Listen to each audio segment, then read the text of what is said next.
Bonjour à toutes et à tous et bienvenue sur 01 TV, bienvenue dans ce nouveau numéro de 01 Hebdo. Un 01 Hebdo un peu particulier, Jérôme, bonjour. Salut François, bonjour à tous, c'est le numéro 300 et on est ravis que vous soyez là et de vous retrouver à nouveau. Voici le sommaire de ce 300e 01 Live, qui n'est pas live. C'est pas grave. Alors, on va parler des cyberattaques tout à l'heure, Jérôme. Oui, des cyberattaques en masse sur les hôpitaux, mais pas seulement. Un phénomène effrayant, on verra ça avec Gilbert Kallenborn. Et puis, côté nouveauté smartphone, c'est Xiaomi qui fait le show cette semaine, avec entre autres ce Mi 11 qu'on va découvrir, ainsi qu'une montre connectée. Tech for Good, François, si tu faisais un peu de ménage dans ta boîte mail... Ah ouais, elle en a bien besoin. Ça ferait du bien à la planète. Une start-up propose de faire ça pour toi, c'est CleanFox, on reçoit son fondateur. Voilà, ce sera dans Tech Care avec Orange. Et puis, on ira sur Mars. Jérôme, je sais que c'est ton prochain voyage, hein, quand tu pourras le faire avec ton test PCR, on en parlera avec Amélie Charnet tout à l'heure. Eh bien voilà, vous savez tout. On y va, c'est parti ? Allez.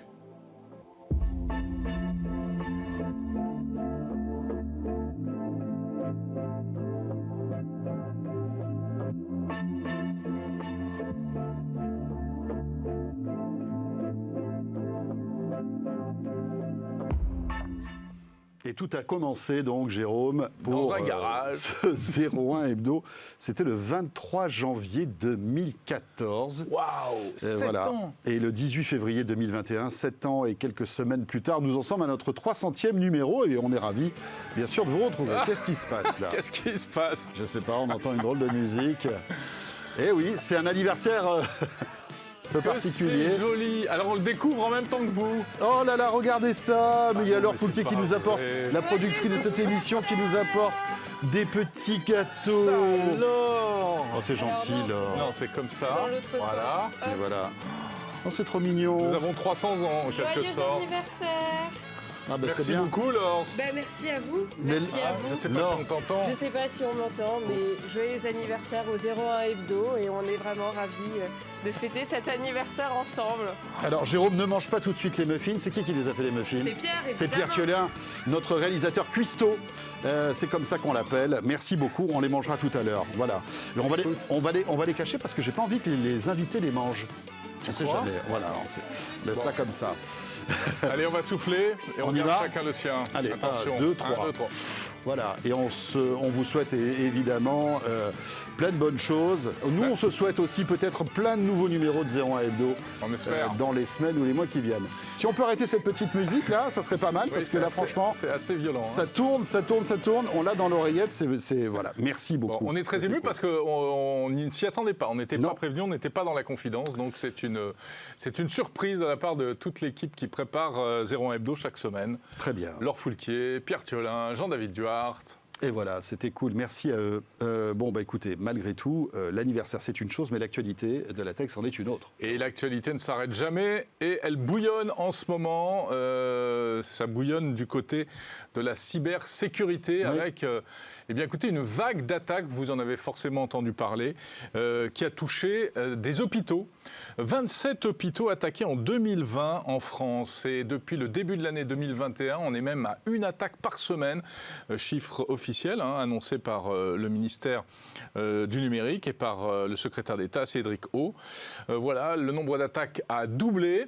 Alors qu'aujourd'hui même, ce jeudi, eh bien, le gouvernement présente un vaste plan pour la cybersécurité. Voilà, un plan de financement d'1 milliard d'euros, alors privé et public, pour justement essayer de combattre en fait toutes ces attaques dans le domaine de ces cyberattaques. Rappelons-le, encore récemment, un hôpital de Dax a été victime de ransomware. Il a été paralysé, surtout en cette période de pandémie. Jérôme, ça a des conséquences dramatiques. Déjà que le personnel médical est dans une situation un peu compliquée. Imaginez en plus si tous les logiciels, tous les serveurs tombent en rade et que le personnel médical ne peut pas s'en servir. Alors, on va revenir sur cette information avec Gilbert Kallenborn qui est avec nous. Exactement, Gilbert qui est notre spécialiste cybersécurité à la rédaction de 01net. Bonjour Gilbert, tu es là ? Oui, bonjour François, bonjour Jérôme. Bienvenue Gilbert dans cette 300e. Alors on aurait voulu fêter ça avec toi, avec des petits gâteaux, etc. Mais bon, l'actualité est un peu tristounette quand même dans le domaine de la tech avec ces attaques qui se multiplient, ces cyberattaques. Alors on va parler des hôpitaux. Il y a aussi l'attaque Pfizer, Jérôme, par la Corée du Nord. Oui. Enfin bref, les sujets ne manquent pas, Gilbert. Alors, si on commence par les hôpitaux, est-ce qu'on peut faire un petit peu le point sur ce qui s'est passé exactement ? Est-ce que, ce sont de vraies cyberattaques ou ce sont finalement des cyber-maladresses suite à des systèmes un peu défaillants ? Eh bien, on peut dire que c'est un peu les deux. C'est-à-dire que le ransomware, c'est pas nouveau. Ça fait des années que ça existe. Mais ce sont des attaques qui sont devenues de plus en plus sophistiquées. Les gens qui sont derrière, les groupes, sont très organisés maintenant. Donc, vous avez ceux qui lancent l'attaque, ceux qui écrivent le code du ransomware. Donc, après, ce sont des attaques qui deviennent aussi de plus en plus ciblées et qui cherchent en fait des cibles faciles. Et malheureusement, les hôpitaux, ce sont des cibles faciles parce qu'ils n'ont pas la culture de la cybersécurité, comme peuvent l'avoir par exemple les banques, et ils n'ont pas non plus les mêmes budgets, donc ils ont un niveau de sécurité qui est moindre, et donc voilà, donc c'est forcément, ils sont les premiers à en faire les frais. Gilbert, est-ce que c'est toujours le même type d'attaque ? Est-ce que c'est toujours le même scénario ? C'est-à-dire que comment rentrent ces ransomware en fait dans les serveurs de ces hôpitaux ? Comment ça se passe ? Il y a, on va dire, un schéma un peu traditionnel ? Oui, alors il y a principalement deux vecteurs d'attaque. Le premier, c'est le plus important, c'est le fameux email piégé, donc c'est le phishing. Donc les salariés ou le personnel là, de santé reçoit un email et en fait demande de cliquer, d'ouvrir une pièce jointe, et cette pièce jointe, elle est piégée, et c'est à partir de ce moment-là que le malware rentre. Le deuxième vecteur d'attaque, ce sont en fait les accès, alors ça se vend dans le darknet, c'est des accès remote desktop. Donc ça, c'est un service sous Windows et qui est aussi souvent mal configuré. Et alors, vous avez des groupes en fait qui n'arrêtent pas de chercher des accès Windows desktop, remote desktop, et pour après les vendre dans le darknet. Et donc, vous avez les gars du ransomware qui viennent et qui achètent en fait ces accès pour en fait après affecter les réseaux. Et alors, le mobile, c'est quoi ? Est-ce que c'est véritablement pour récupérer des données médicales pour les utiliser soi-même ? C'est-à-dire que ça viendrait de je ne sais pas qui, d'États, d'organismes, etc. Ou bien ce sont des pirates qui vont ensuite revendre eux-mêmes ces données ? Non, là pour le ransomware, en fait, c'est uniquement l'appât du gain. Donc, c'est pour on l'argent. bloque un système, un réseau, et après, ils veulent être payés. Alors, la nouveauté, en fait, depuis 2019, c'est que auparavant, en fait, le ransomware, ça a toujours été le chiffrement des données, et donc bloquer en fait d'un système, un réseau. Et à partir de fin 2019, ils ont commencé à exfiltrer les données pour après donc faire une autre menace, c'est celle de la divulgation en fait en ligne. Alors après, ils peuvent peut-être aussi les vendre, les données. Enfin, ça, pourquoi pas, l'un n'empêche pas l'autre. Mais donc, il y a maintenant cette double menace. Donc ça aussi, c'est une évolution qui s'est faite assez récemment. Gilbert, en général, ces ransomware demandent quelle somme pour débloquer une situation comme ça qui est complètement bloquée ? Alors, c'est très variable, en fait. Donc, il y a plusieurs années, en fait, les pirates du ransomware ciblaient tout et n'importe quoi. Donc, ça allait du particulier à la grosse entreprise. Les particuliers, maintenant, c'est fini. Donc, maintenant, ils sont uniquement sur des entreprises. Et là, en fait, la rançon, elle est adaptée. Ils s'adaptent, en fait, en fonction de ce que peut payer l'entreprise. Donc, ils ne vont pas demander la même rançon à une PME qu'à un grand groupe. Et voilà, donc en moyenne, d'après une entreprise qui s'appelle Coveware, la moyenne serait entre 100 et 200 000 dollars. Ça, c'est la moyenne, mais la somme médiane, ce serait plutôt autour de 30-40. Donc ça, on voit bien qu'en fait, il y a beaucoup de petites entreprises qui sont ciblées. Et alors, évidemment, après, entre 30 et 40 000. On va dire qu'après, il y a deux stratégies. Hein. Il y en a qui payent. Ouais. Et puis, il y en a qui ne veulent pas payer, et notamment en France, hein, il y a des consignes, je crois, assez strictes sur les consignes de l'ANSSI, hein, l'agence c'est de ne pas payer. Hein. C'est de ne pas payer, mais bon, oui, c'est facile à dire, non ? Voilà, c'est très facile à dire, hein, mais les forces de l'ordre, de manière générale, disent qu'il ne faut pas payer parce qu'évidemment, eux, ils sont plutôt dans l'optique de ne pas nourrir ce système frauduleux, mafieux. Mais la réalité, c'est que, là encore, d'après cette même entreprise qui a fait des recherches, c'est 45% des victimes payent. Donc, après, c'est tout simplement... on fait vite le compte. Hein. Un DSI, s'il faut qu'il attende une semaine ou 2 semaines avant de pouvoir restaurer ses systèmes et qu'il peut payer tout de suite et que c'est moins cher que la perte opérationnelle, voilà, il va payer, mais il ne va pas le dire. Évidemment, il ne le dira jamais parce que moralement, ce n'est pas acceptable. Bien sûr. Alors ça c'est pour les hôpitaux, Gilbert, on l'a dit. Donc finalement plus de vols d'argent que de données, hein. On le comprend. Et l'actualité se télescope de tous les côtés en ce moment parce qu'il y a eu une autre attaque, une autre affaire révélée. C'est l'affaire Centréon, qui dure depuis de longues années. En fait, c'est l'ANSSI, à nouveau, hein, l'agence qui a tiré la sonnette d'alarme en disant attention, là il y a quand même un problème. Tu peux nous résumer un petit peu tout ça ? Oui, alors Centréon, c'est un logiciel de supervision qui est utilisé par les entreprises, un logiciel de supervision informatique, hein, donc c'est les services informatiques qui sont utilisateurs de ce logiciel. Et donc là, ce qu'on a appris avec l'ANSSI, c'est que voilà, il y a une quinzaine d'entités en France, donc des entreprises et principalement en fait des hébergeurs web, hein, d'après ce que dit l'ANSSI, qui ont été piratés donc au travers de ce logiciel. Et apparemment, tout porte à croire que c'est un groupe assez connu. Hein, c'est le groupe Sandworm. Donc, c'est un groupe de pirates russes qu'on attribue généralement en fait au renseignement militaire. Alors, au début, on pensait que c'était quelque chose qui est assez similaire à l'attaque SolarWinds dont on a entendu parler aux États-Unis à la fin de l'année. Là où c'était très sophistiqué avec une attaque dite de supply chain, où en fait, ils ont réussi à pirater les serveurs de mise à jour de SolarWinds pour après infecter les clients. Là, c'est pas le cas. C'est pas une attaque de supply chain. Là, ce qui se passe, en fait, c'est que les 15 entités qui ont été piratées ont utilisé une version de Centréon qui était obsolète, donc qui n'était plus supportée. Et donc, voilà, comme avec tout logiciel que vous utilisez qui n'est plus supporté, depuis 5 ans en l'occurrence, il y a des failles et donc c'est assez facile de rentrer, quoi. Et avec quelles conséquences ?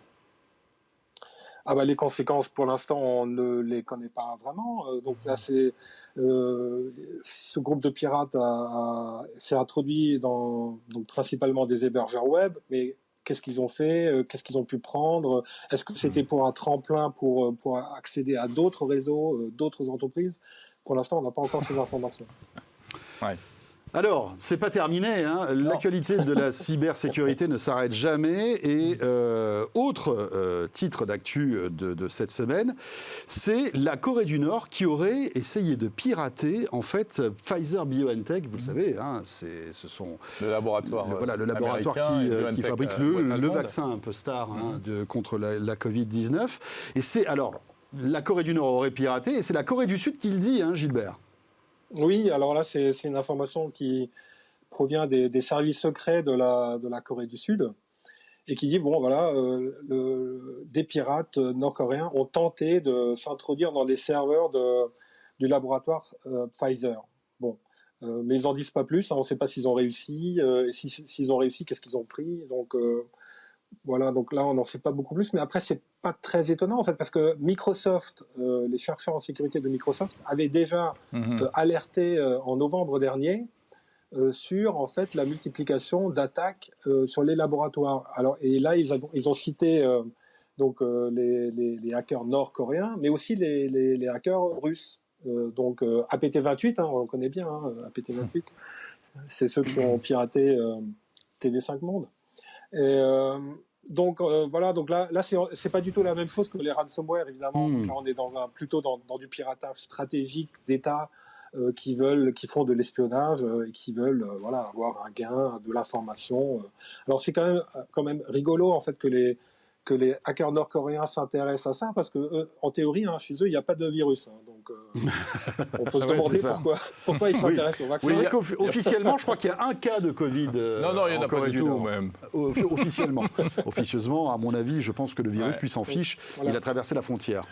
Bon, voilà. En tout cas, incroyable cette cascade d'affaires, là. Et puis, c'est pas terminé. On voit bien qu'on est rentré dans un monde et une période où ça va se multiplier. Et on comprend mieux, effectivement, que les États commencent à prendre conscience très sérieusement et à se protéger, à se défendre. Et c'est pour ça qu'Emmanuel Macron... D'ailleurs, la France a présenté un plan assez rapidement de plan de cybersécurité. Donc, oui, effectivement, il faut qu'ils montrent, qu'ils fassent quelque chose. Mais pour l'instant, est-ce qu'ils font vraiment beaucoup? Je ne sais pas. Avec une grande plateforme qui sera installée à Paris, là, près de Paris à la Défense. Bon, on aura l'occasion d'en reparler. Merci beaucoup, Gilbert, pour toutes ces précisions. Notre expert cybersécurité, vous le savez, à 01net.com. Merci beaucoup, Gilbert. Oui. À bientôt. L'actu aussi du moment, c'est quelque chose d'un petit peu plus léger, on va dire, Jérôme. Un peu moins angoissant. Un peu moins angoissant. C'est une montre connectée signée Facebook, dis donc. Alors, vous connaissez l'Apple Watch, vous connaissez le Fitbit, vous connaissez évidemment les montres des grands constructeurs de smartphones, Huawei, Xiaomi, dont on parlera tout à l'heure. Eh bien oui, Facebook, le réseau social, pourrait lui aussi sortir sa montre connectée l'année prochaine. Une montre qui serait très orientée santé, plein de capteurs de santé et qui intégrerait évidemment, naturellement, les applications, notamment WhatsApp et Messenger. Voilà, ça serait une nouvelle incursion dans le hardware de la part de Facebook après le masque de réalité virtuelle, l'Oculus Quest, après le Portal. Cet écran dont on n'entend plus trop parler. Je ne sais pas si vraiment c'est un succès. Moi, j'utilise la petite caméra au-dessus de la télé qui permet de faire de la visio en famille. Voilà, et puis une caméra avec Facebook, c'est cool, quoi. Comme ça, au moins, tu sais que tout. Écoute, Zuckerberg te surveille. Voilà, moi, je suis en connexion directe avec Marc. C'est cool. Donc, il sait tout ce qui se passe chez moi. Bon, plus sérieusement, cette montre connectée, évidemment, intégrerait tous les services de Facebook, WhatsApp. Bon, reste à savoir si on est prêt, effectivement, à confier nos données de santé à Facebook. Ouais, c'est étonnant, c'est étonnant que Facebook vraiment mette le paquet là-dessus. Données de santé, données de bien-être, quoi, le battement cardiaque et compagnie. Mais je trouve que c'est quand même assez étonnant que Facebook poursuive sa stratégie avec des produits hardware. Voilà, écoutez, on verra bien. Parce que derrière le hardware, il y a de la data. C'est surtout ça. Oui. Mais est-ce que vraiment Facebook est vraiment légitime à sortir ce genre de produit? Cela dit, il y a un produit qu'on aime beaucoup, on en parle assez souvent ici, c'est l'Oculus Quest, qui est ce masque de réalité virtuelle mais qui n'est pas vraiment né chez Facebook. Qui n'est pas né chez Facebook, effectivement, puisque ça a été le rachat d'Oculus. Bon, voilà pour l'actu de ce moment, Jérôme. Je vous rappelle que tout à l'heure, on va retrouver un autre sujet qui s'annonce passionnant. C'est notre nouveau rendez-vous avec Orange, Tech Care avec Orange. C'est vraiment très sympa parce que là encore une fois, on essaie de voir comment la bonne tech peut faire du bien à notre planète au quotidien. Ça sera tout à l'heure. Et à nous-mêmes aussi. Et juste avant, on découvrira les nouveautés de Xiaomi. Alors surtout, restez avec nous. Mais avant cela, c'est un test produit. Puisque la rédaction de 01net a testé le fameux casque audio d'Apple. Et oui, attention, alors là, il faut préparer le chèque et la carte bleue, parce qu'il n'est pas donné. Je crois qu'il est à plus de 600 €. Ce sont évidemment, c'est l'AirPods Max. Alors, que vaut-il ? Pierre Fontaine nous dit tout de suite avec ce test. Écoutez. Avec les AirPods Max, Apple se livre donc à un nouveau combat, concurrencer Bose notamment et Sony. Alors y arrive-t-il? Va-t-il trop loin au niveau du prix? Réussit-il à satisfaire nos exigences? On vous le dit tout de suite. Et on va commencer évidemment par un point essentiel, un point fort chez Apple, le design. Apple et Premium oblige, ici pas de plastique mais de l'acier pour l'arceau. Les écouteurs sont en aluminium anodisé, donc de très bonne qualité.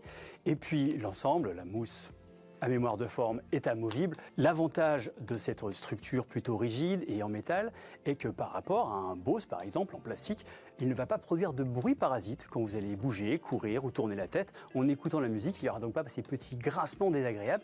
Et ça, mine de rien, c'est un détail qui vaut un peu d'argent. Les AirPods Max sont plutôt lourds, plutôt plus lourds que la concurrence, à 385 grammes. C'est un beau bébé. Seul bémol en revanche, en termes de finition, le boîtier, là, on ne sait pas trop comment l'appeler, si c'est une coque de transport, un boîtier, parce qu'effectivement, il va jouer un rôle important, il va permettre de protéger les écouteurs, il va permettre de mettre en veille profonde les AirPods Max. En revanche, pour ce qui est de la protection, aussi bien de l'arceau pendant le transport, que éventuellement des écouteurs en cas de choc, on a un léger doute. Apple a peut-être fait un petit peu trop léger avec sa Smart Case. Mais qu'en est-il de la qualité musicale, de l'audio? Aucun codec lossless ou haute résolution, high-res, n'est supporté par les AirPods Max. C'est un premier défaut. Le deuxième petit bémol, c'est qu'il n'y a par défaut que le Bluetooth pour connecter son téléphone et les AirPods Max. Vous pourrez acheter un câble Lightning vers mini jack, seulement 39 €, qui intégrera un DAC, effectivement, pour traiter le signal,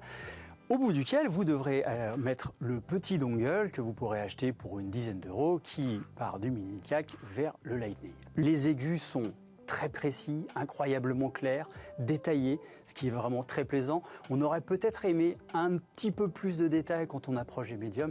Les basses, elles, sont présentes, fortes, puissante, mais n'écrase pas le reste, pas les médiums, pas les aigus. On a donc un son plutôt complet, riche, très agréable à écouter, et on redécouvrira ses morceaux préférés ou de nouveaux morceaux avec un grand plaisir. Parlons autonomie maintenant. Apple annonçait une vingtaine d'heures avec la réduction de bruit active. Nous avons passé le cap des 20 heures, en frôlant les 21 heures même. La promesse est donc tenue. Alors, est-ce qu'on vous les recommande les yeux bandés, ou en tout cas les oreilles ouvertes? Non, parce qu'à 629 €, il nous semble que l'offre est encore un peu trop chère pour l'ensemble de la prestation, notamment en termes de petits détails au niveau des câbles ou de la housse de transport. Il est évident que Apple va améliorer son modèle dans une seconde génération. D'ici là, si vous êtes un fan d'Apple, vous n'avez pas besoin de regarder cette vidéo, mais achetez les AirPods Max. Et sinon, attendez des réductions de prix. Voilà donc ce test de ce casque très haut de gamme, hein, Jérôme, hein, qui évidemment explose tous les plafonds en termes de prix. Hein. Sinon ce ne serait pas Apple, et sinon ce ne serait pas drôle. Voilà, ça va être intéressant de voir hein, quelle est la stratégie que va avoir Apple avec ce type de produit, qui est donc à plus de 600 €. Est-ce que ça va marcher? Est-ce que ça va être un carton? On verra bien. En tout cas, le test en intégralité à retrouver sur 01net.com et sur la chaîne YouTube de 01net, bien sûr. On continue, François, dans les nouveautés produits avec l'annonce de la semaine, on peut le dire. Côté smartphone, c'est le nouveau Xiaomi Mi 11. On en parle avec notre invité.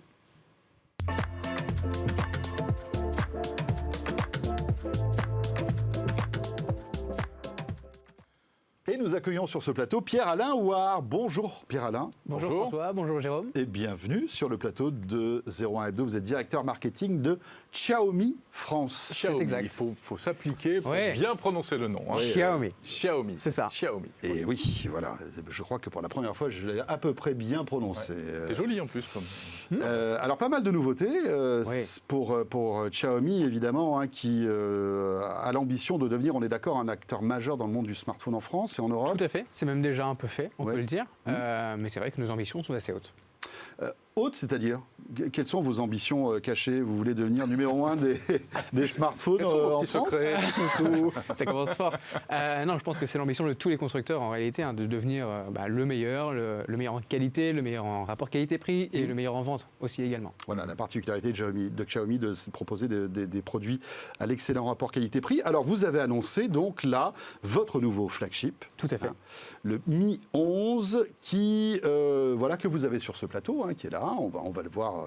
Tout à fait. On a des petites images de présentation. On le découvre ensemble.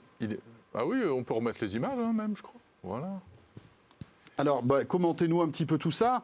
On voit que c'est un smartphone avec un écran de 6,81 pouces, Jérôme. J'ai calculé. T'as calculé ou t'as mesuré? J'ai mesuré. C'est bien ça? C'est bien ça, 6,81 pouces. Donc c'est une bonne taille, mais la vraie particularité, c'est qu'il est 120 Hz. Donc très réactif, c'est vraiment très fluide, c'est super agréable. Et il est WQHD, donc il a une résolution à peu près 2 fois meilleure qu'un smartphone habituel. Donc fluidité hors norme avec ce 120 Hz. Tout à fait. Et une résolution donc hors norme aussi. Exactement. Et ça apporte quoi, la combinaison des deux? C'est une très bonne question. La combinaison des deux, ça apporte un vrai confort visuel. que ce soit quand on est sur les réseaux sociaux, quand on joue ou même quand on fait du surf sur Internet. C'est beaucoup plus fluide, c'est moins fatigant pour les yeux, c'est plus agréable. Ça consomme plus aussi. Ça consomme plus, mais on optimise très bien la batterie. C'est l'une de nos particularités. On est assez reconnu pour ça. Et en plus, il a une recharge extrêmement rapide. D'accord. On a vu passer également sur les images la marque Harman Kardon. Oui, C'est-à-dire que vous êtes associé avec Harman Kardon pour l'audio. tout à fait. Alors, c'est vraiment une sorte d'expérience cinématographique, ce téléphone, parce qu'on a un superbe écran et un dual speaker designé par Harman Kardon. Tout à fait. Donc ça veut dire que dual speaker, ça veut dire qu'il y en a un de chaque côté, donc c'est Exactement. stéréo, c'est ça? Oui. Donc si on tient le smartphone à l'horizontale, on peut regarder des films avec un effet stéréo. Tout à fait, Ouais. c'est exactement ça. Et les basses sont très bien transmises, c'est très bien équilibré comme son.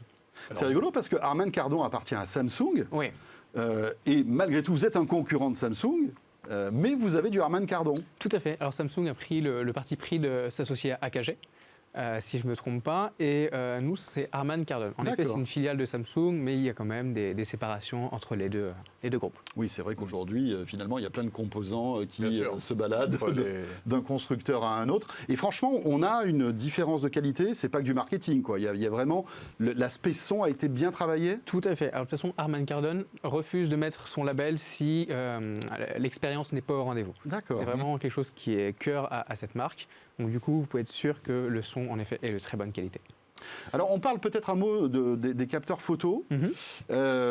Vous avez pris le pari donc d'installer un capteur photo au grand angle, Oui. c'est ça, mais aussi un macro, Tout à fait. visiblement. Tout à fait. Pourquoi ce choix Alors, stratégique? on se rend compte que c'est de plus en plus tendance d'utiliser le capteur macro pour faire des photos de près. Ça permet vraiment d'avoir un maximum de détails sur des petits détails, justement. Et C'est par exemple quoi, un plat, on a de petits gâteaux là pour fêter notre Voilà. 300e, on va pouvoir faire une belle photo de près de ces petits gâteaux. alors, le petit gâteau, je ne sais pas si ce sera la chose la plus photogénique, pour Ah être bon, honnête. pourquoi ils vous plaisent pas nos petits Ils sont gâteaux beaux, et d'ailleurs, joyeux anniversaire. Merci beaucoup. C'est gentil. Mais non, c'est vrai qu'on peut prendre des choses assez impressionnantes, comme par exemple, si on a un verre de soda, on peut vraiment zoomer sur une bulle Ah et oui, se rendre d'accord. compte que c'est l'infiniment petit est tout aussi beau en réalité que l'infiniment grand. Donc un immense capteur avec 108 mégapixels, Tout à fait. voilà, toujours Samsung, Toujours Samsung, en effet. très bien, donc dans lequel on peut zoomer, parce que étant donné qu'il y a beaucoup de pixels, on peut donc cropper l'image et en prendre une partie. Exactement. Mais vous n'avez pas de zoom optique. On n'a pas de zoom optique, mais justement, le 108 MP, le 108 mégapixels, nous permet de prendre une photo avec énormément de détails, dans D'accord. laquelle on va pouvoir venir zoomer et encore zoomer. Et alors tout ça, c'est boosté à l'intelligence artificielle, hein, Bien sûr, boosté qui par fait l'intelligence artificielle. beaucoup maintenant dans la photo sur smartphone. On ne se rend pas compte à quel point c'est important. Et c'est pour ça qu'un processeur puissant, c'est important. Et il a le processeur le plus puissant du marché, le Snapdragon 888. Voilà, qui est donc 5G, bien évidemment. Bien évidemment. Qui est voilà, le plus puissant du moment. J'imagine que pour jouer, c'est un bonheur, ce type de machine. Honnêtement, je joue un peu. C'est incroyable. C'est une Vous tuerie. l'avez apporté, je peux vous l'emprunter là, Bien sûr, pour le- bien sûr, bien sûr, bien sûr. Hop. Hein Merci D'ailleurs, bien. tu lui rends après, hein, tu vas pas le Bien garder. sûr, S'il ouais, vous plaît. Avec écran courbe sur les côtés. Oui, Alors tout à fait. donc, c'est un smartphone qui concentre le meilleur des technologies du moment, Oui.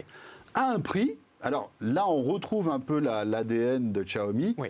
à un prix vraiment défiant toute concurrence. C'est-à-dire qu'on a un excellent rapport qualité-prix pour un téléphone qui ne fait aucune concession finalement. C'est ça, c'est exactement ça. C'est notre plus beau smartphone, notre produit flagship, comme on dit. Il a vraiment tout ce qu'on peut demander à un haut de gamme, et même un petit peu plus. Il a un écran super résistant aussi, j'en ai pas parlé, mais c'est vrai que c'est un Corning Gorilla Victus. D'accord. C'est le dernier écran de chez Corning Gorilla. Donc très résistant. Il a à peu près tout ce qu'on peut demander à un smartphone flagship et à un prix défiant toute concurrence parce qu'il est à 749 € pour la version 128 Go et pour la version 256 Go, il est à 799 €. Voilà, c'est-à-dire que pour 749 €, on se retrouve avec le meilleur de la technologie du moment. Ouais. Et on va dire que c'est vrai que si on compare ce type de téléphone à vos concurrents, les Samsung, etc., on est beaucoup plus cher. Hein, En effet, c'est ça. Hein. tout à fait. Il n'y a qu'un modèle de ce Mi 11 ou est-ce qu'il va être décliné en plusieurs catégories? Alors, je ne suis pas à même de pouvoir commenter le futur, mais aujourd'hui, c'est vrai qu'il n'y a qu'un seul modèle du Mi 11, c'est celui-ci. D'accord. On parle d'un Pro aussi, mais enfin, On a vu des rumeurs. il est dans les cartons, hein, visiblement. En tout cas, j'ai vu les rumeurs à ce sujet. C'est vrai que ça a beaucoup intéressé Internet. Il y a eu beaucoup de buzz autour d'un Mi 11 Pro. Mais aujourd'hui, en France, il n'y a que le Mi 11. Très bien. Plusieurs couleurs. Oui, tout à fait. Donc là, vous avez le bleu horizon dans les mains et on a aussi un noir qui est assez beau aussi. Ah, ça fait que 2 couleurs alors. Oui. 2 coloris seulement. Tout à fait. Et il sort dans quelques jours, le 23 février. Et c'est une excellente question. Il sort officiellement en précommande le 23 février.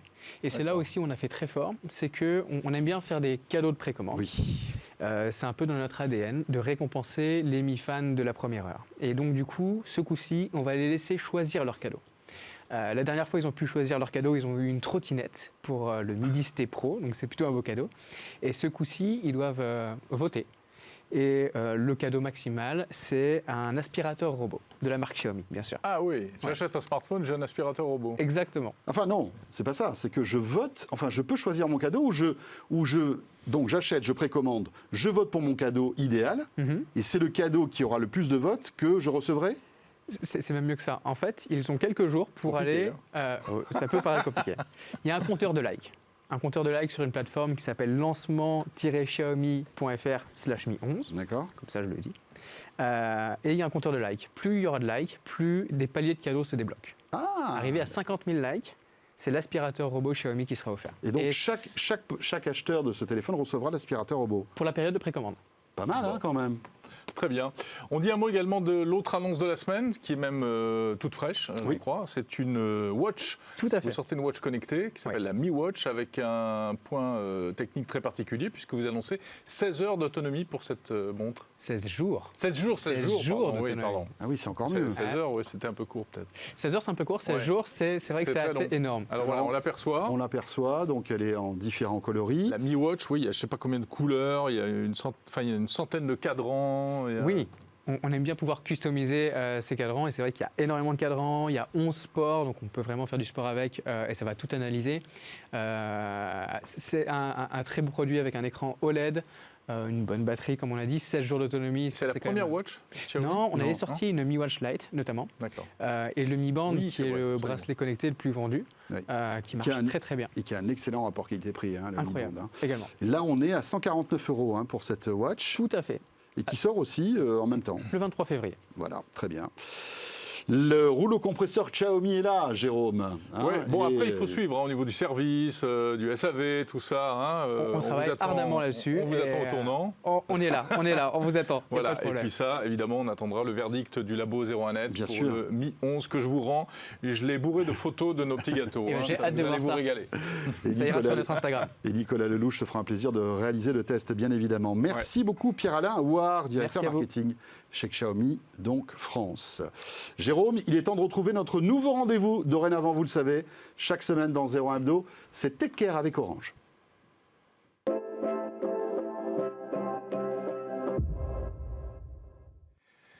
Le rendez-vous au cours duquel on vous apprend comment faire du bien à la planète avec le numérique. Et on va découvrir donc ensemble aujourd'hui eh bien, un service qui, dont la promesse est de faire un peu de ménage dans votre messagerie. Depuis combien de temps n'as-tu pas fait de ménage dans ta messagerie, François? Écoute, 10 ans, 15 ans? Mais tu sais quoi, j'ai mon Outlook qui me rappelle tous les jours qu'il faut que je fasse le ménage. Eh parce oui, que je suis exactement. vraiment au taquet là du stockage. Et c'est pas bon. Édouard Naté, bonjour. Édouard Naté est Bonjour. avec nous. Bonjour à Bonjour. tous les deux. Vous êtes CEO de Fox Intelligence. Exactement. Voilà, et donc vous allez nous parler de Clean Fox, parce que l'idée, évidemment, c'est, eh bien, pour être, peut-être pour faire du bien à la planète, c'est de faire du ménage dans sa boîte mail. Est-ce que vous pouvez nous présenter Clean Fox ? Oui, CleanFox, c'est une application qui est gratuite, qui est sécurisée et qui permet à n'importe qui de pouvoir en quelques minutes faire du ménage dans sa boîte mail. Alors, oui, comment ça se passe? Alors ça se passe, c'est très simple. On arrive, on télécharge sur Android ou sur iOS l'application CleanFox. Ensuite, on va connecter sa boîte mail en générant souvent un mot de passe d'application, c'est-à-dire un mot de passe sécurisé juste pour cette application-là. Et ce que va faire CleanFox, c'est pas vous présenter tous vos mails, parce que sinon ça serait impossible à nettoyer, mais tous les mails vont être groupés par expéditeur.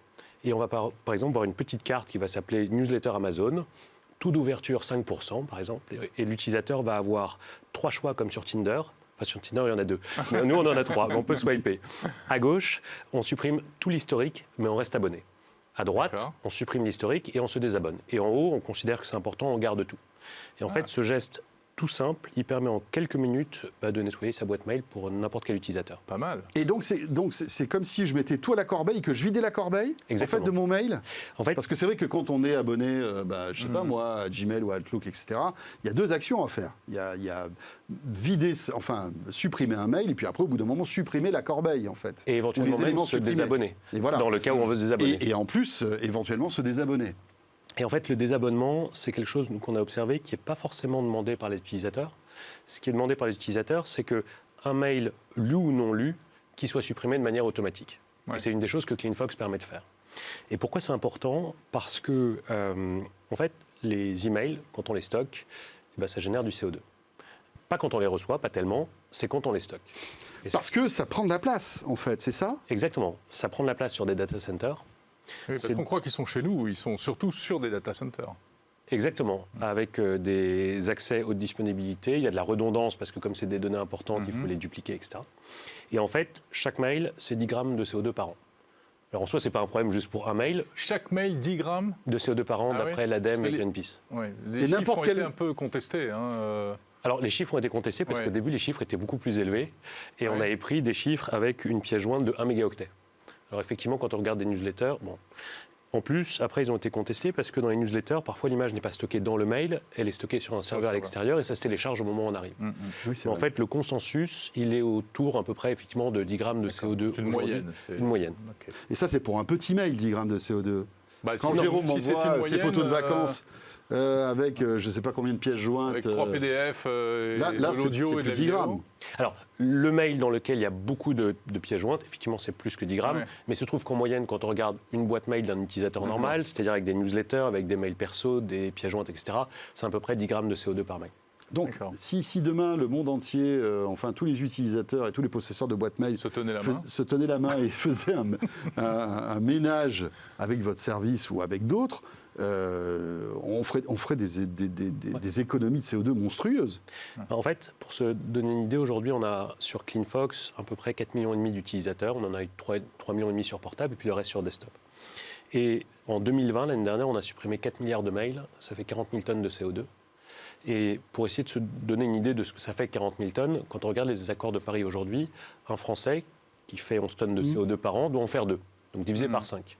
Si on se dit sur ces 2 tonnes, je vais en mettre 10% pour le numérique, ce qui est déjà beaucoup, en fait, on se rend compte que les 40 000 tonnes de CO2 qu'on a économisées, c'est l'empreinte carbone numérique de centaines de milliers de Français. Et donc c'est pour ça que c'est important de le faire. Et puis c'est important de le faire aussi parce que les gens n'ont pas d'excuses d'avoir une boîte mail en bordel, enfin en pagaille. Pardon. Non, mais vous pouvez. Hein, Moi, il y a une question que je me pose. Alors, c'est très bien ce que vous faites. Bravo. Mais comment se fait-il que les Google et Microsoft, tous ces gens-là, ne prennent pas le problème à bras-le-corps de manière plus importante ? Alors, ce qui a été le plus souvent considéré comme action prioritaire par tous les gens qui ont des data centers, c'est la compensation. C'est le fait de dire j'achète des crédits carbone et comme ça, le plus rapidement possible. Je plante des arbres et comme ça. Alors, c'est même pas planter forcément des arbres, c'est aller voir des gens qui produisent de l'énergie verte, c'est-à-dire on va dire décarbonée, de leur acheter le crédit et comme ça, on peut afficher très rapidement un objectif de dire je suis 100% décarboné. Bon, ça, c'était la première étape. Oui, parce que quand on est riche, on peut le faire. Exactement. La deuxième étape, et pour le coup c'est ce que font à peu près tous les grands groupes aujourd'hui, c'est le fait de vraiment investir dans des productions éoliennes, solaires, etc., pour être capable d'avoir pas de la compensation, mais vraiment de la production verte, à proprement parler. La troisième chose, et nous c'est ce qu'on pousse, c'est la question de la civilité. Ça veut dire qu'aujourd'hui, quand vous avez des dizaines de milliers de mails dans une boîte mail qui sont des vieilles newsletters de Noël 2005 qui servent à rien. Ah, ça peut être Après, ça. il y a un petit côté nostalgique. Un peu Le fétichisme de la newsletter peut y trouver son compte. Oui. Mais ça fait léger. Oui, mais c'est vrai. Mais ça coûte cher. Et ça coûte cher. Deuxième point, quand vous avez 80 photos de l'intérieur de votre poche qui ont été dupliquées sur iCloud et Google Photos parce que votre téléphone... Voilà, tous ces gestes, ou alors une vidéo YouTube qui aurait été vue 7 fois et qu'on a uploadé autant de fois d'ailleurs, ça, en fait, c'est quelque chose qu'il faut absolument, sur lequel il faut changer les comportements parce qu'on est à la veille de la 5G, de l'explosion de l'IoT. Et donc, on va avoir une augmentation des données. Et si on ne met pas en place juste des règles très civiques d'utilisation d'Internet, on a un gros problème qui va se présenter. La gabegie, c'est comme on ne peut pas laisser le robinet ouvert en permanence. Exactement. Sauf que le robinet, on l'entend et ça coûte quelque chose. Ouais. Et une question quand même, Édouard. J'ai noté, le deuxième mot que vous avez prononcé, c'est sécurité ou confiance. Parce qu'effectivement, pour que ça marche, votre système, il faut que je vous donne accès à ma boîte mail. Exactement. C'est pas rien de vous donner l'identifiant et le mot de passe de ma boîte mail. Quelle garantie j'ai que vous n'allez rien en faire? Et d'ailleurs, est-ce que vous en faites quelque chose? Alors, 3 choses. Ouais. La première, c'est la question de la transparence. Ça veut dire que tous les utilisateurs qui arrivent sur CleanFox savent exactement comment Fox Intelligence et CleanFox fonctionnent. Donc on est ultra transparent, on ne cache rien. Le deuxième point, c'est le point de la sécurité. C'est-à-dire, quand bien même on est gentil, on peut s'imaginer qu'il y ait des gens qui le soient moins. Et donc nous, ce que l'on doit garantir, c'est un niveau au moins équivalent, mais en réalité c'est supérieur, au niveau de sécurité qui est offert par la boîte mail par défaut. Bon. Et le troisième point, en gros, c'est comment est-ce que Fox Intelligence vit. Oui. Comment est-ce qu'on fait pour financer 50 développeurs? Bien sûr. Voilà. Et nous, Quel est votre modèle économique, en fait? Exactement. Et nous, ce qu'on a décidé de faire, c'est quelque chose qui va un peu à l'encontre de ce qu'il fait habituellement. C'est pas de publicité, pas de ciblage, pas d'exploitation de données personnelles. On se l'interdit. Et ce qu'on fait, c'est un business model un peu différent, qui est un truc de statisticien. On fait des statistiques sur les volumes de e-commerce. Et en fait, les boîtes de e-commerce ont pris l'habitude depuis des dizaines d'années, contrairement aux boîtes de offline, brick and mortar, de ne jamais communiquer leurs chiffres en détail. Il se trouve que nous, de manière totalement anonymisée et agrégée, on est capable de le voir parce qu'il y a les reçus électroniques qui passent, on compte les reçus électroniques d'Amazon. En fait, les chiffres qu'on a, par exemple dans le confinement, on en parlait sur BFM Business il y a quelques mois, on est capable d'apporter une transparence qui ne fait aucun préjudice pour les utilisateurs. Et ça, c'est notre business model. Mais c'est-à-dire que vous rendez... C'est un peu compliqué, c'est très B2B. C'est B2B, oui. Oui. Vous êtes capable de dire ensuite que Amazon a généré tant de ventes, etc. D'accord. Et c'est tout bête parce que c'est une information qui a de la valeur. C'est une information qui n'a pas de composante personnelle dedans. On ne peut pas savoir que j'ai acheté quelque chose. C'est-à-dire vous anonymisez, vous enlevez bien sûr. Non seulement on anonymise, ça c'est le premier point, mais surtout on agrège. Parce que nous, ça ne nous intéresse pas de savoir que j'ai acheté un téléphone Xiaomi. Oui, c'est le volume de data qui est important. C'est le volume de data qui est important. D'accord. Et avoir cette information-là, c'est très important pour comprendre ce que fait Vinted, Wish, Amazon, etc. Bon, Voilà, super intéressant, hein, CleanFox. Super, mais... Voilà. Si je vous donne mon mot de passe, il faut que je le change après Non, alors ça c'est très important. Dans la majorité des cas, en fait, on n'a pas votre mot de passe. On a un mot de passe d'application que vous générez chez votre prestataire d'email. Donc comme ça, ce n'est pas votre mot de passe habituel. Et la deuxième chose, c'est qu'on ne le garde jamais en clair. On a un service qui s'appelle KMS, qui est à l'extérieur, et qui est un service qui fait le cryptage du mot de passe. C'est un peu le b.a.-ba, ce qui est une nécessité. C'est une absolue nécessité quand on a la confiance de 4 millions de personnes. Bien sûr.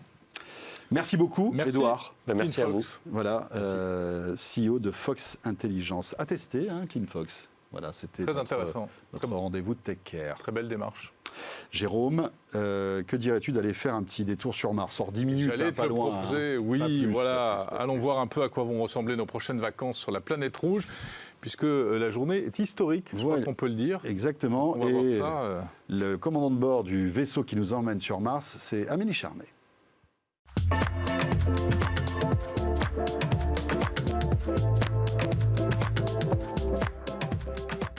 Amélie Charnet, qui est autant dans les tuyaux numériques que dans les airs. Tu es notre exploratrice spatiale depuis quelques temps déjà, parce que la semaine dernière, on parlait de la Lune, il me semble. Il y a 15 jours, on parlait de la 4G et de la Lune. Là, on part un peu plus loin.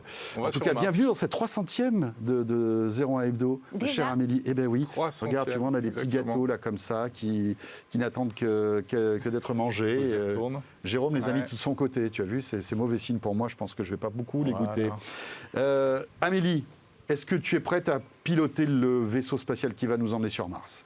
On peut y aller? En tout cas, je regarderai la retransmission en direct ce soir. Je vous invite tous à le faire. 21h50, moment historique. Si vous regardez ce live avant 21h50, en ce jeudi 18 février, voilà. Mais après, évidemment, comme on est enregistré, on ne sait pas ce qui va se passer, vraiment. Hein. Alors, donc là, ce sont des scénarios qu'on va imaginer. C'est ça. Ce serait vraiment un manque de bol si ça échouait totalement.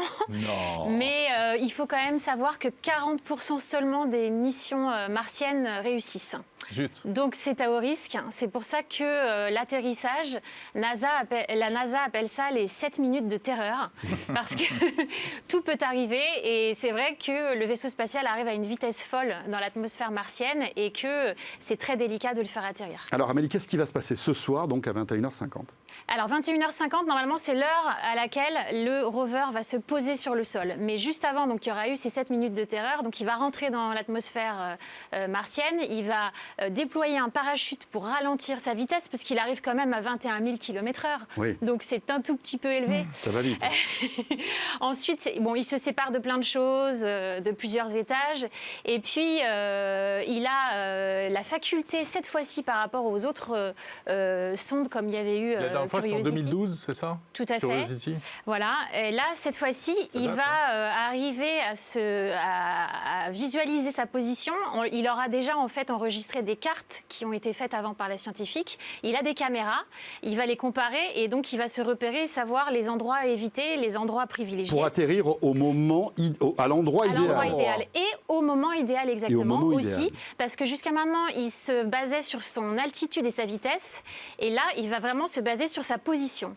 Pour arriver le plus près possible d'un lieu qui est hyper important, c'est un cratère où il y aurait eu un lac il y a 3,5 milliards d'années. Ah oui, là, il faut pas rater la piste d'atterrissage. là, Voilà. hein. Eh bien, il devrait être possible d'atterrir précisément à quelques kilomètres de ce cratère, contre quelques dizaines de kilomètres pour les missions précédentes. Donc, Génial. parce que là, l'intérêt, c'est que plus on se rapproche de ce fameux cratère, moins après le petit robot à roulettes, là, aura de chemin à parcourir pour aller Exactement. analyser en fait le sol. Tout à fait. Et ce qu'on cherche, c'est des traces de vie anciennes. Puisque s'il y a eu ce lac, Eh oui. s'il y a eu de l'eau, En général, il y a Voilà. de la vie. on aurait des traces de fossiles qui auraient été capturés dans les minéraux. Donc c'est tout l'objet de cette mission, mais pas seulement. Donc trouver peut-être ces traces de vie antérieures, mais aussi préparer une future exploration humaine. Donc en fait, il est bourré de techno, comme vous vous en doutez. Et il y a même 2 démonstrateurs technologiques qui sont complètement fous. Il y en a un qui vise à fabriquer de l'oxygène. Donc Génial. à partir du dioxyde de carbone qu'il y a sur Mars. Alors ça pourrait évidemment servir aux humains dans quelques années s'ils venaient pour leur fournir voilà, de Oui, l'air parce à que respirer. je rappelons quand même que sur Mars, on respire difficilement. hein, Voilà. Amélie, hein, quand même, hein. Et, pas mais facile. cette production d'oxygène pourrait aussi servir de carburant pour propulser également des engins spatiaux, Waouh. pour repartir, pourquoi pas, de Mars.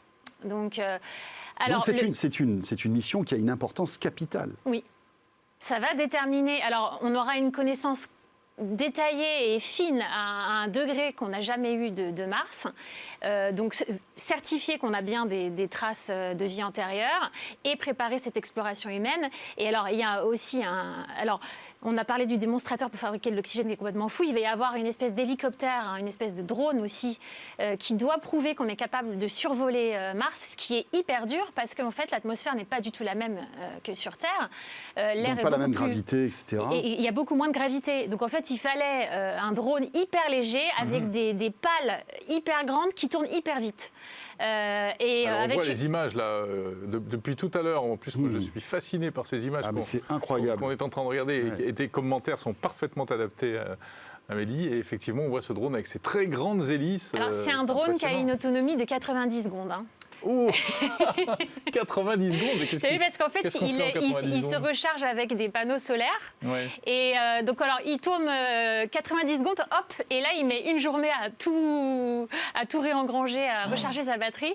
Et ça va durer à peu près qu'un mois, à peu près, l'expérimentation avec le drone. C'est vraiment prouver qu'on peut faire voler un drone. Ouais, d'accord. Ça va pas au-delà, il va pas chercher des C'est-à-dire preuves. qu'il va pas capter des informations et les renvoyer en fait On après sur espère Terre. quand même, on espère quand Ah, même. d'accord, Mais donc là, il a c'est la vraiment, est-ce qu'on arrive à faire voler Ouais. ce type d'engin On part du principe que vraiment ça Voilà. peut ne pas marcher. Quoi. Et alors, c'est sûr que si ça fonctionne, il pourra aller au-delà du périmètre du rover, donc explorer vraiment une surface beaucoup plus grande. Et là, avoir des photos, peut-être. Voilà, on en aura de toute façon. Il y a des caméras hyper haute résolution qui sont embarquées pour la première fois, qui vont être capables de zoomer comme si elles étaient à la distance d'un terrain de football, en fait, de leur Incroyable. cible. Ah oui, d'accord. On va pouvoir sonder à 10 mètres de profondeur le sol martien.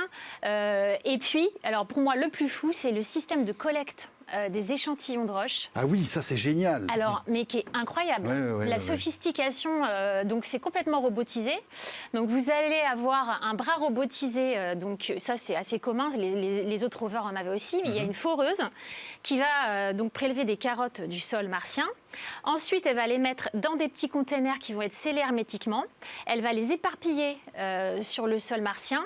Et dans 5 ou 6 ans, il y aura un nouveau rover qui viendra chercher ces échantillons. Pour les ramener après sur Terre. Pour les ramener vers 2030 sur Terre.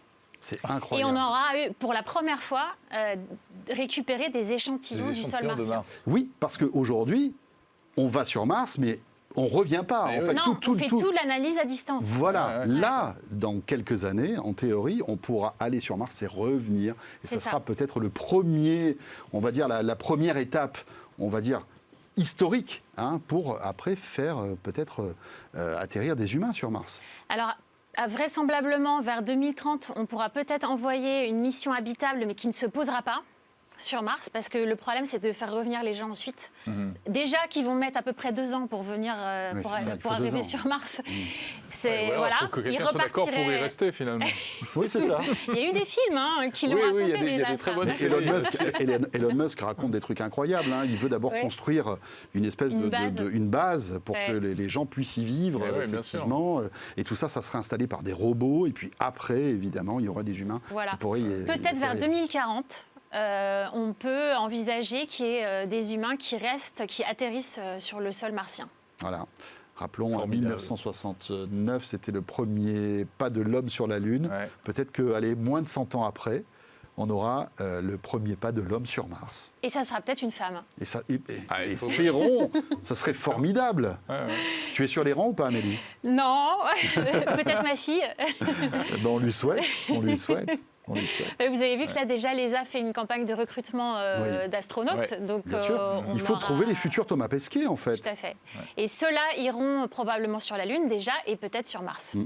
Thomas Pesquet qui va bientôt aussi faire un gros voyage. Il va partir dans l'espace bientôt aussi. Merci beaucoup, Amélie.